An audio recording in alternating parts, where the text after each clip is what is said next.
Welcome everybody to the big show. Today we are talking about how to make selling easy in your service drive. We have an impossible situation for Hoagie that we're going to talk about. Lots of fun stuff in the news. Christian's financial, it's going to be fun. We're going to hang out. We're going to talk about some stuff. So all of that and much more coming up right now on Service Drive Revolution.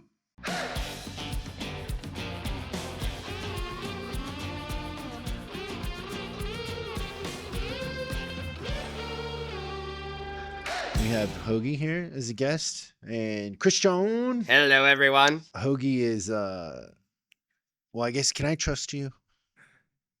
I think so. That wasn't a very quick. No. I think so. I think so. It felt like a Oh my leading God. question. Oh, there was something Oh behind my that God, thing. God. Yeah. It's not the first So- time I've seen this play out. So, So, oh man, what have you seen play out? Your leading questions. Where you get asked something and then walk into a huge mud pie. I'm like, Yeah. Wait, what?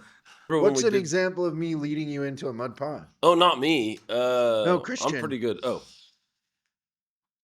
Oh, not you necessarily, but you've had people ask you that question where it's like there's something on the backside where you're about to jump off a cliff. That's what he was referring to. I don't think this is about you as much as it was about him. Yeah, but this might be too tall of an order for him. I was trying to get a commitment. Like Yeah. I would have felt better if there was like a Oh. commitment. I've But seen there's him. no- I've seen him do some amazing things. I thought it was more like when we had everybody in town for Top Dog and Cliff came on the podcast and you put him together pretty good in a mud pie. Do you remember that one? No. Oh, you don't? And oh yeah. I don't know. So you know what I'm talking about, right? No. When he was when we were talking about we did a episode and talked about a hall pass and you don't remember that? I think so. We'll have to go revisit that. But Hall it- pass is it always was fun. great. That's always a funny thing. It's ridiculous. It was great. It was funny, but He had a hall anyway. pass or something? Or his choice was really weird. Right? As in you Yeah, can yeah, cheat on yeah. your wife if kind of a thing? Yeah, I thought maybe we were heading down that road for a minute, and I was like, I don't know, but yeah, you can definitely trust me. Okay, so you guys are going to speak to a 20 group. Correct. What is your job in that scenario? And don't say it's to sign all of them up for coaching. That's not your job. What is your job? Like what Where else? is this 20? what Where's else this would 20 he group do? at? Is We're it going to Colorado, Colorado. but not Denver. Oof. We're going like in the Rockies, yeah, Colorado. high altitude? Yeah, Do you do good in the altitude? Aspen. Aspen? Yeah. Yeah, Oh, that's the worst. It's like 14,000 feet. It's up can't there. wait. I gotta take medication It's up to go there. So it's not to sign the dealers up. I don't care about that. What is your job? To filter Christian's jokes. Yeah. Okay. So Okay. you do. I can. You are HR. Got it. Now let's say Christian is talking to the group, and you hear something about just something a little abstract, like, "Hey, did you hear the one about the mother-in-law?" How are you going to interrupt him and stop it? Oh, I don't think that I have to have a plan for that. I think to just react, just do it. I've got an idea. Have Tourette's and jump in the middle of it. Yeah, here's what I'm gonna do for you, Hoagie. See, on this show, we have an edit button. Yeah, Like we can Oh, cut it out. Yeah. In a live scenario, you can't rewind or edit. Like it is what it is. yeah. And the stuff that we've edited out of this show would make Richard Pryor blush. Yeah. But in this particular case, I've come up with the But perfect just solution. the one for at you. lunch he was trying to he was trying to lobby for the show. How did that one start? It had an M word in it, and it's like, Oh no, it's a Michael Jackson joke. oh, that yeah. one too. There was also one Yeah. about self-affection. Yeah. Yeah, just inappropriate. Sorry. But here's what I was thinking is I'll go to like one of those places where you can order meat and you have to have like either the green card or you flip it over and it's the red card, right? You're So I'll talking just about like Brazilian. What yeah, is that Brazilian called? steakhouses. And Yeah. I think what I'll do is I'm gonna get Hoagie one of those red card, green cards. That's a great And idea. if you see it headed down, you just raise the red card, and I'll stop. Reverse. Flip it So for what's the gonna green happen card. though? You're gonna like sneak out and go to the bathroom or something, and come back, and it's gonna be awkward, and you're gonna be like, "What happened?" Yeah, you just Something can't, really killed you the can't mood. leave anything. Or I'll do a funny thing What's where funny too is he doesn't drink. You can't even blame it on that. You know, like our buddy Matt drinks and does weird stuff and pretends like he doesn't remember. Yeah. I think can't he even do that. remembers. I think he remembers too. Yeah. Have you ever blacked out? Uh-uh. Yeah, like I always think people that say like they drank so much they blacked out is weird. Yeah. Yeah. But yeah. it's pretty funny. Yeah, so you Funny. gotta Okay. babysit. Got It'll it. be fun. Red card, green card. We're gonna have a great time. It'll be a fun time. We can For blame it sure. on the altitude. For sure. I like it. So funny. Okay, anything in the news?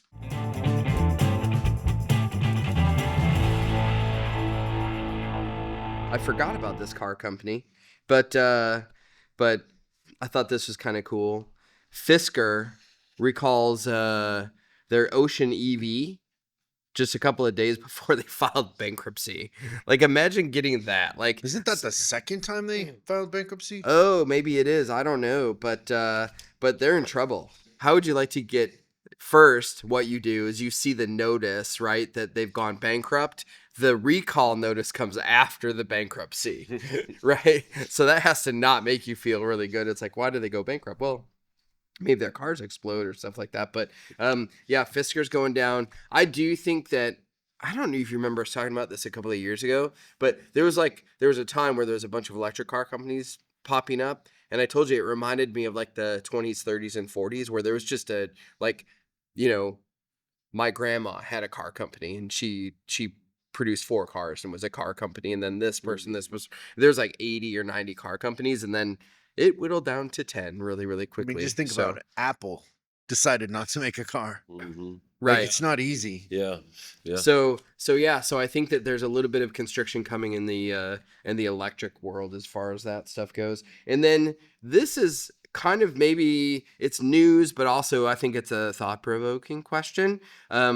This is from Global Data, and it says, how is AI impacting the automotive industry? And I have a client, and they decided to implement AI into their phone system. And now when you call parts, it says parts hold instead of parts hold. So it's way better. And then if you Have you ever been on Parts Hold? I have not. Yeah, me neither. and then if you get transferred What's the over deal to with the I don't know. yeah, I don't know. You guys let me know Seems like when parts people need friends, not you're oh my gosh. very isolating. But it's an introverted ran. you know what's thing, terrible I is we've guess. had people be guests twice on that show and neither of you have been on it once. Yeah, That's awful. That is terrible. And then if you get I'll ask, but it'll just be the invites are on back order. right. Hold on, I'll get back to you. And then if you get transferred from parts back to service, the AI picks up and says, I'm sorry, I was just going to call you. Yeah. Like, that's how AI is affecting the automotive industry. But I don't know. I think that there's interesting stuff. I keep seeing those cars all over LA that are driving themselves. What are they called? Waymo or something like that. Oh yeah, But, they freak me out. They're on my street a lot, and you look right because they used to have drivers. Now they don't Yeah. have drivers, so Yeah.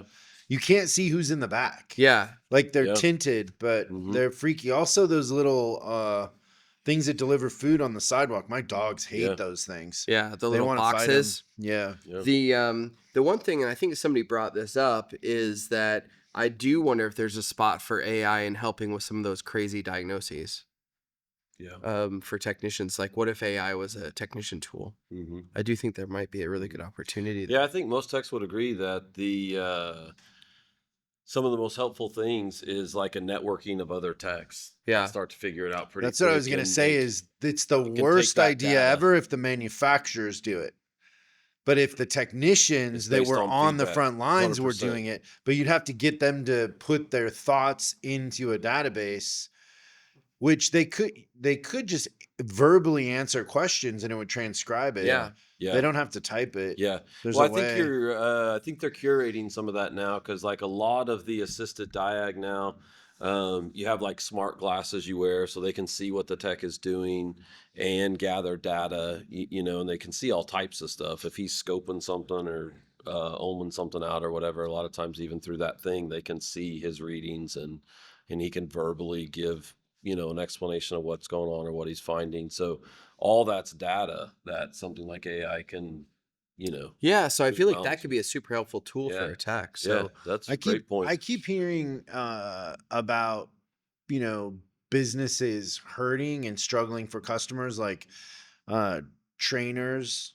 People are cutting back on personal training. People are cutting back on, you know, just gym memberships, things like that. Mhm. Which I think is an insight into people are hurting way more. that's not We really think. the leading cutting edge insight, though. You understand that, right? Like, I get it that personal trainer is kind of like an extra expense, but if you really want to understand how the economy is headed and what we're looking for, I've only listened to the stripper index. See, you let it happen. Yeah, where's my? I need. Yeah, You don't I have your need to go card get a yet. red and green card right Hoagie, now. I Like, trusted you for well, I'm it's not even failing. 10 minutes. I guess my first answer was stripper correct. stripper index. Yeah, like when the stripper tips go down, it's a bad So sign. this you have to go. You go to strip clubs and you survey strippers.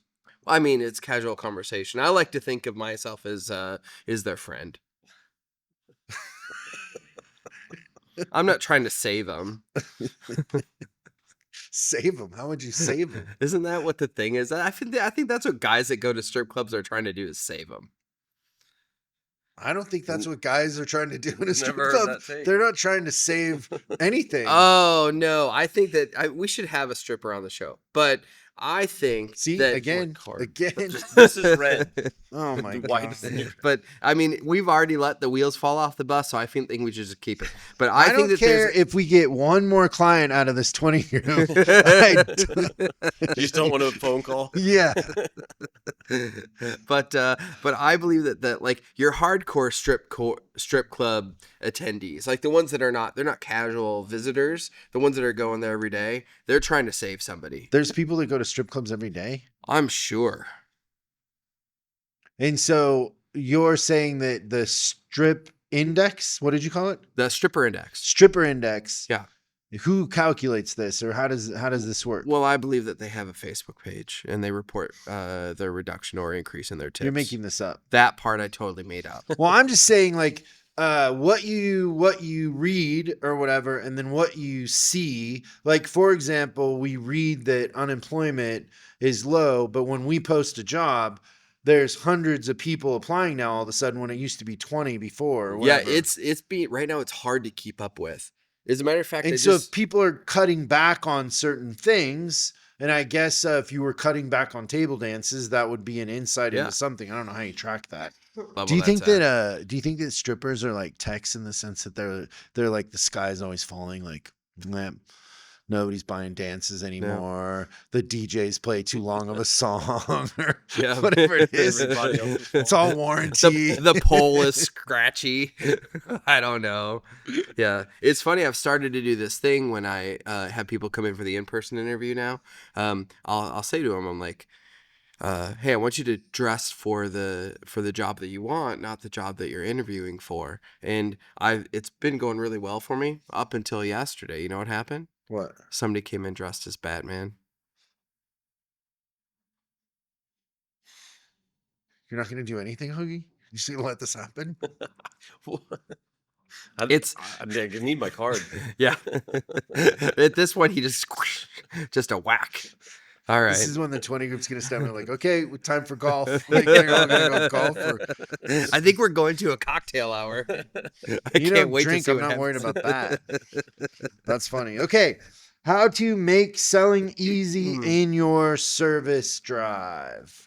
How to make selling easy in your service drive. I think this is a really exciting episode because Coach Hoagie actually you know, he's kind of got the boots on the ground and he's seeing all this stuff on a daily basis. And he's kind of going to lead. And he has this beautifully curated list that I think you're all going to absolutely relate to. There's going to be some aha moments during this thing. But Yeah. I say kick it off, Hoagie. Well, I think it's I think it's a fun subject. I think it's something we're always focused on. I think a lot of times, like we do with a lot of problems, we treat the symptom and not the problem. So number one on this list, I have titled "Don't Ask to Get Married on a Blind Date," right? And I guess what I mean by that is a lot of times, imagine yourself being a customer showing up on a service drive and waiting for 10 minutes. Nobody talks to you. So you finally walk inside and you wait for a service advisor to get off the phone, and then they greet you, but they really don't want to. And you can tell that you're, like an inconvenience to them almost. And you finally, get up to the desk and say, "Hey, I have an appointment for service." And they go through and kind of take your information and they say, "Oh yeah, by the way, you're due for $800 worth of service." Nice to meet you. Right? Right. Like, there was no courting, there was no any of that stuff. And, asking someone to marry you on a blind date. One, it's uncomfortable if I'm the service advisor, right? Like, it's not a good feeling. And it's funny because a lot of times, when asking advisors about selling maintenance, right? Like, we can take a few CPROs from just about any store in America, and one of the biggest missed opportunities will be maintenance, right? Yeah. And then you ask people about selling maintenance, and they're like, people just don't really want to do maintenance. Like, or it's not comfortable asking them about it. And I guess my response a lot of times is, yeah, you're exactly right. It's not comfortable asking them about it.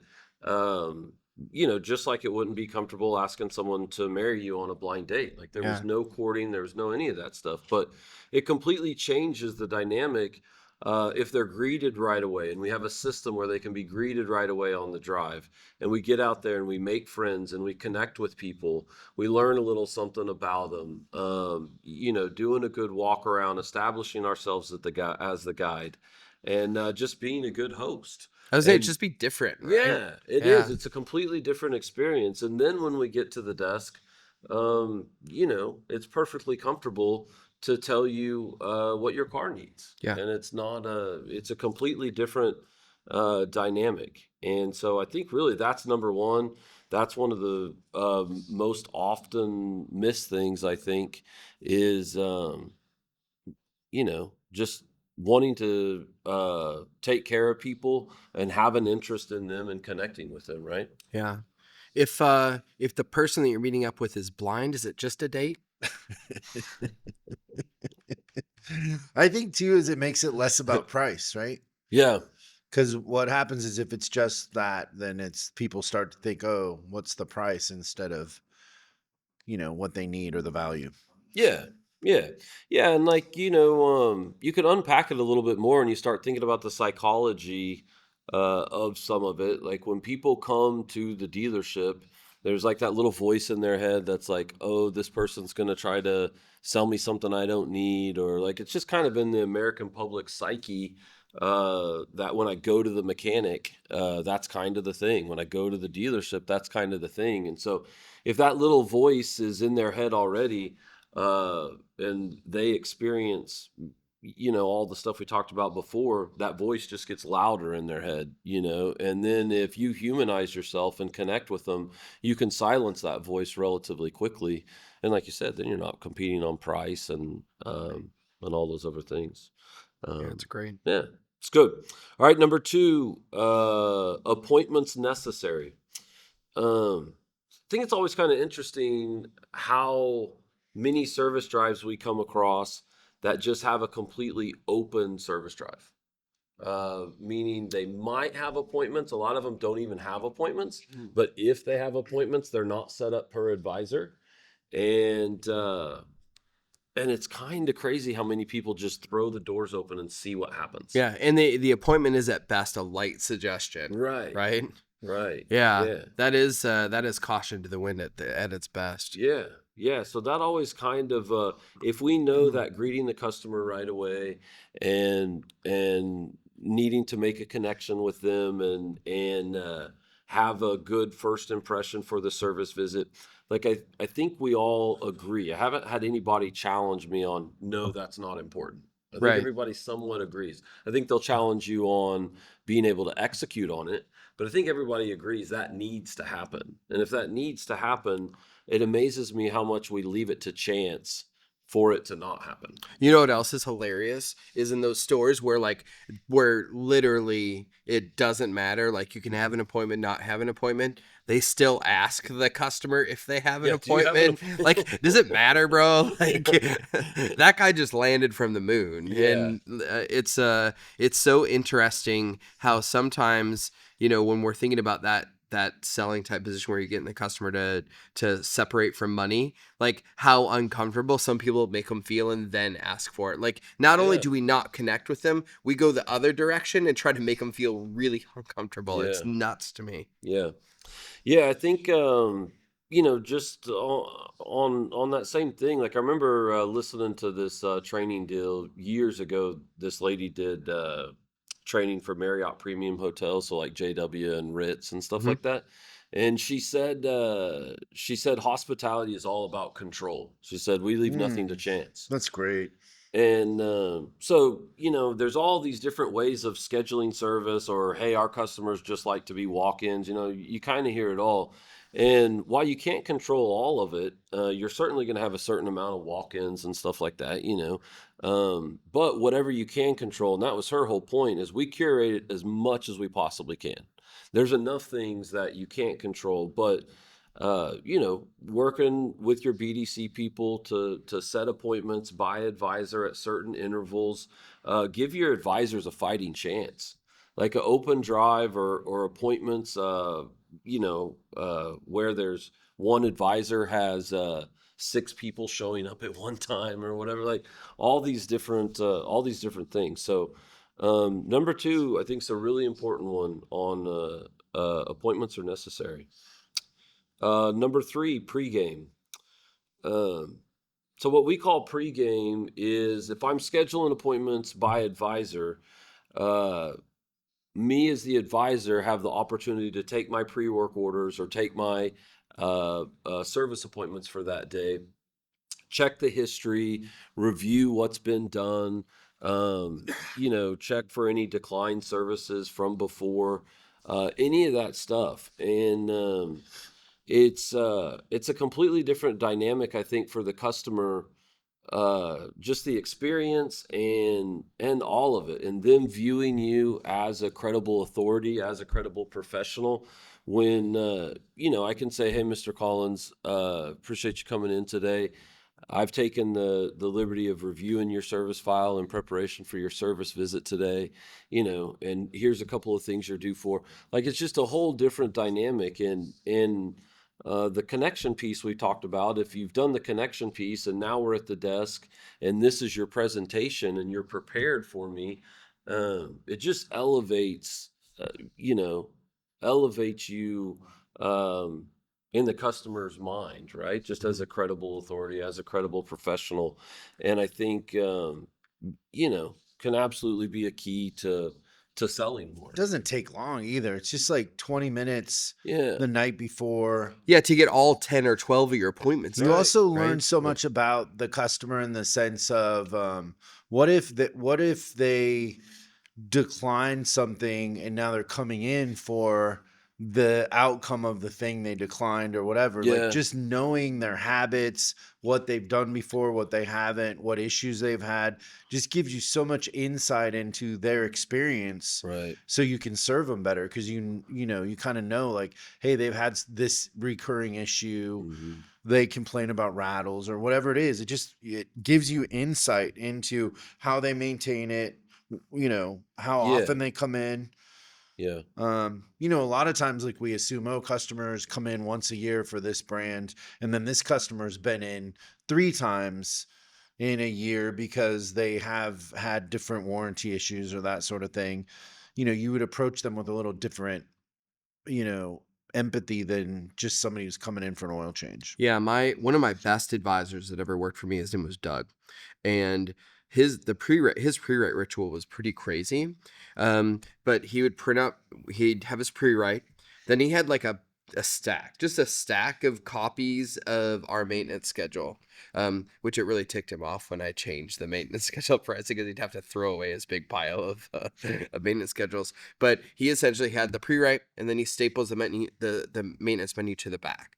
And he had a color coding system, right? It was pink, yellow, or green. And green was if they'd already done the thing. And then yellow was if it was due. And then pink was if it was overdue. And he like kind of had a thing that he said that I really liked it. He'd be like, you've done such a great job because you've done all these 3 or 4 or 5 things. And I'm sure you probably want to keep taking care of your vehicle the same way that you always have been. Here's what's next. Here's what's after that and everything like that. And it was that. But that wasn't like the genius of what Doug did, is because what he was looking for was like the personal information. So like where they were from, all that stuff. So he would like do a little bit of research, and you'd find out that like, oh, okay, so they were from St. Charles, Illinois, and his kids go in the St. Charles districts. So he'd pre-planned conversations based on the information that he had. Now we also had at first with our old DMS, we had a little section where we could put little notes about the customers in the system, and we would go in when we were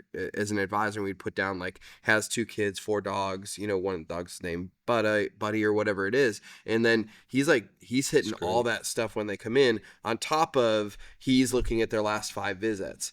And I remember him one time for sure, like he was checking, and the customer had been like 2 or 3 times for a funny noise, and then they hadn't been in for 6 months, and he asked me, he's like, hey, that noise, it looks like it's finally gone. He's like, oh yeah, I'm so grateful. And then they start right back in with the gratitude, and then you're just easing into it.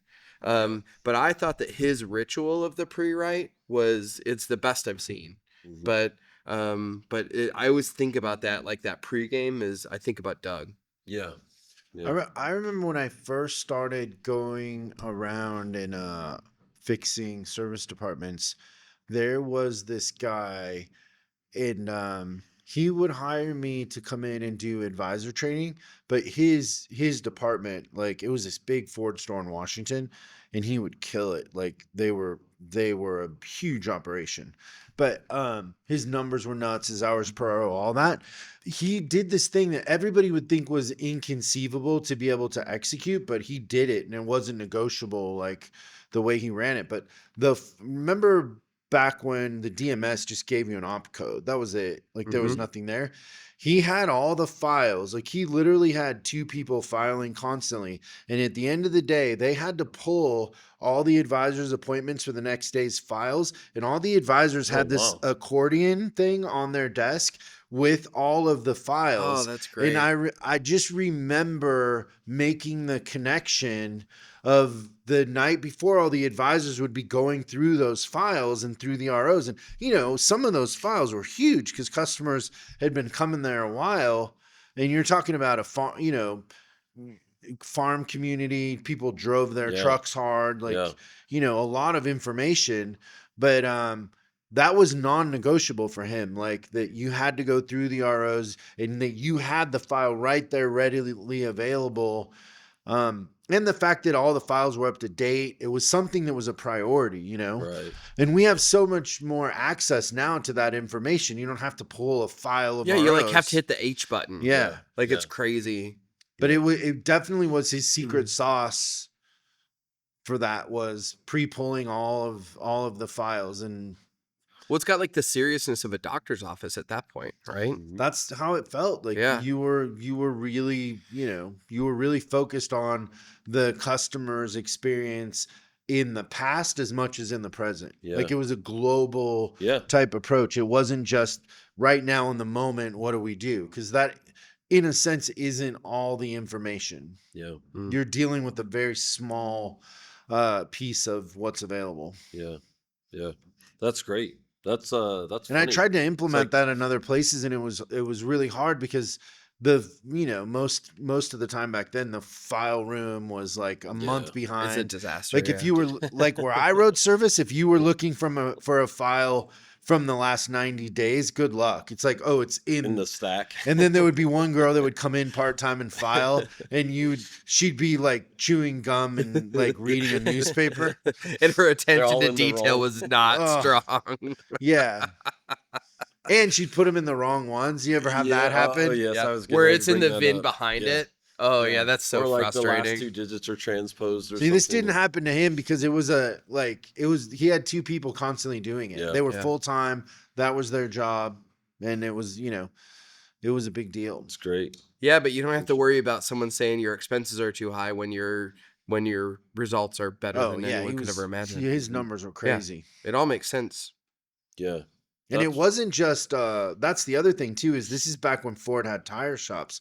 So a block down was the tire center Mhm. for Ford that was busy Yeah. too, and the files would get down there. So it wasn't, it wasn't Easy, it was just simple. important. Yeah. Yeah, that's great.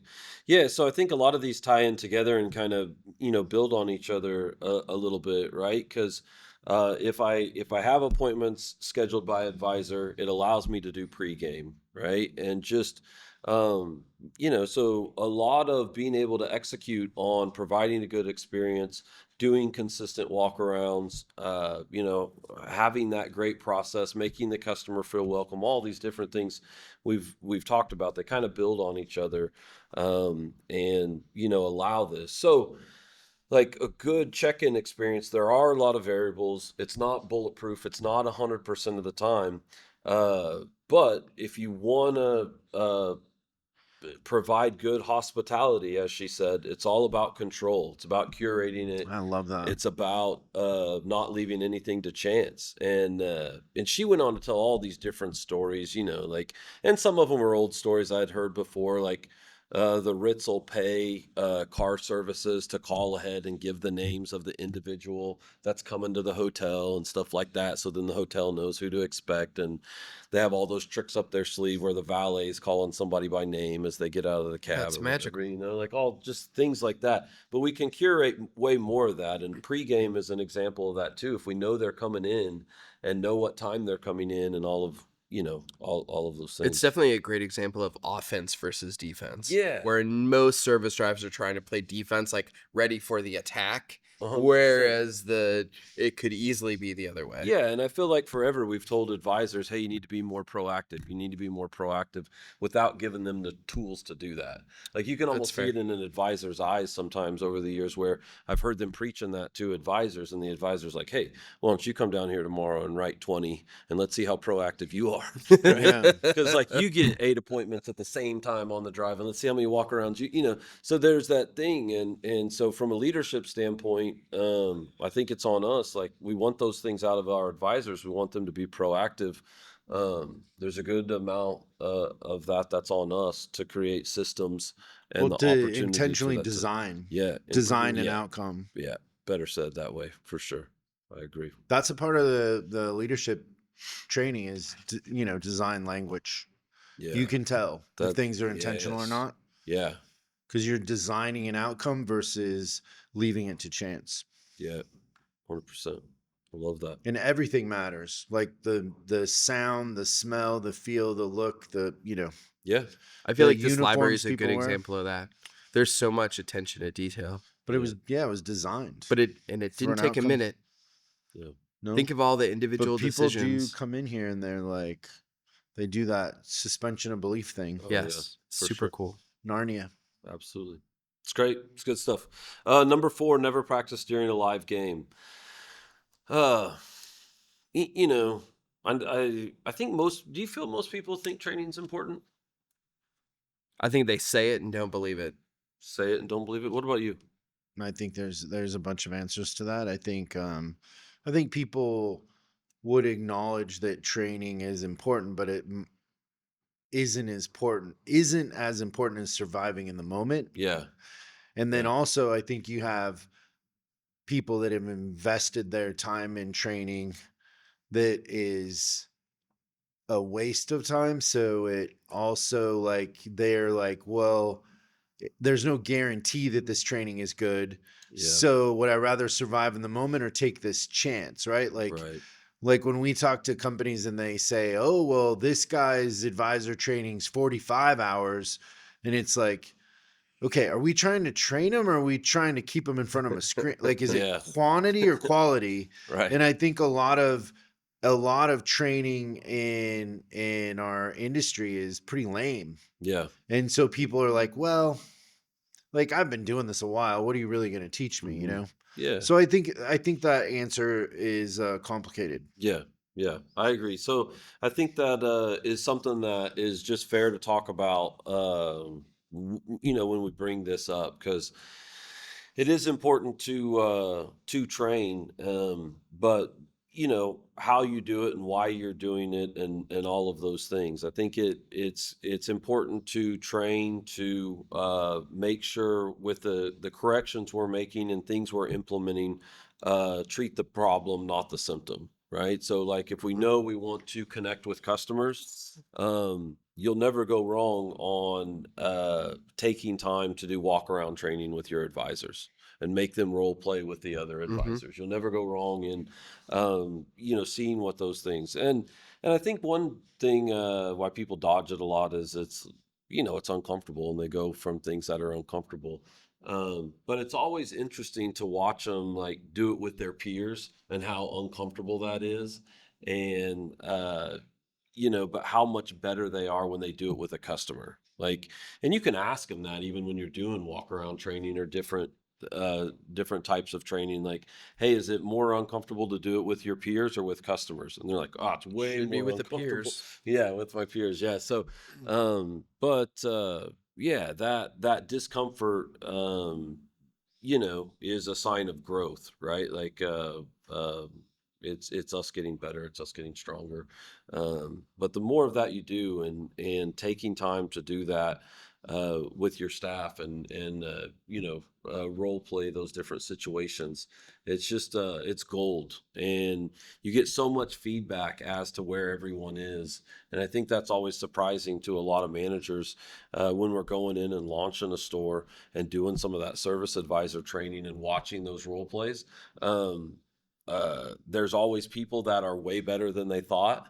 And then there's people that aren't as good as they thought they were. You know what I mean? Like, there's both of those dynamics, and it tells you all that. So it's a great feedback loop, and it's a great place for your people to get better. Yeah, but I do remember it being super rare that you wouldn't pull someone off the drive, do training, do role playing, and they immediately went out and did the thing that you just talked Yeah. about, and they had success. Yeah. Like that just kept happening over Yeah. and over and over again. Yeah. So I think that that's the whole reinforcement. I don't know. I feel like so much of this stuff is about confidence, and if you've already done something once or twice, you're just more confident. Sure.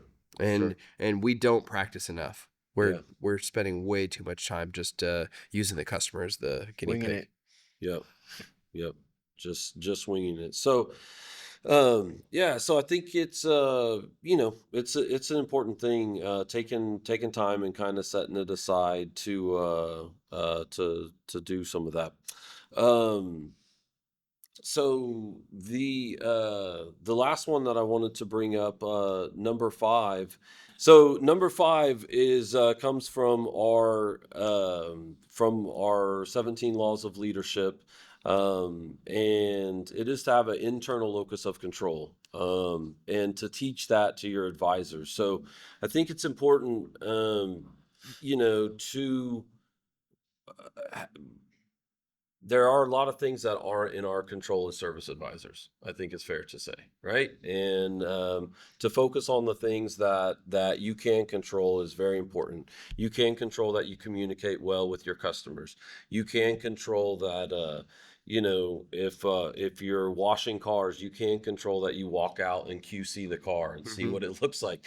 You can control that the car gets driven one more time to check the light, Yeah. right? Like, it only had to happen so many times to me where the customer got in the car and drove it 1 mile and the light came back on, Mhm. that I started doing that, last drive or whatever it is. So, I think it's a hard thing, but it'll serve you well, whether it's selling more on the drive or better CSI or whatever you want to talk about. Whenever something comes up and it's a negative experience, for you or for your customer. There may be 100 reasons why it's not your fault. It serves you better to look for the one reason why it is your fault. Yeah, I was Then just there's something you can do about yeah, it, right? I was just gonna say the same thing is that when you look at the wide scope of things, the stuff that you can control far outweighs anything you can't. Yeah. Like it's just so much more pronounced because what you control is a customer's perception, expectation, and experience. Yeah. Absolutely. So there it is. You got the five ways to sell more on your drive. Number 1 was don't ask to get married on a blind date. Number 2, appointments necessary. Number 3, pregame. Number 4, never practice during a live game. And number 5, have an internal locus of control. Nice. If you see a stripper out walking on the street, throw him a buck. I got to get a red Hanging out. card. I just need to bring a red one. I don't need a green one. We'll see you next time on Service Drive Revolution. Thanks so much for watching this episode of Service Drive Revolution. We're uploading new stuff every day, so make sure you subscribe and click the bell icon so you don't miss out. If you have a question you'd like us to answer on the show, call 8333-ASK-SDR and we'll answer your question on the show. That's 8333-ASK-SDR. For special deals on our books and training, head over to offers.chriscollinsinc.com. Now that's offers.chriscollinsinc.com. I'm Chris Collins, and I'll see you in the next video.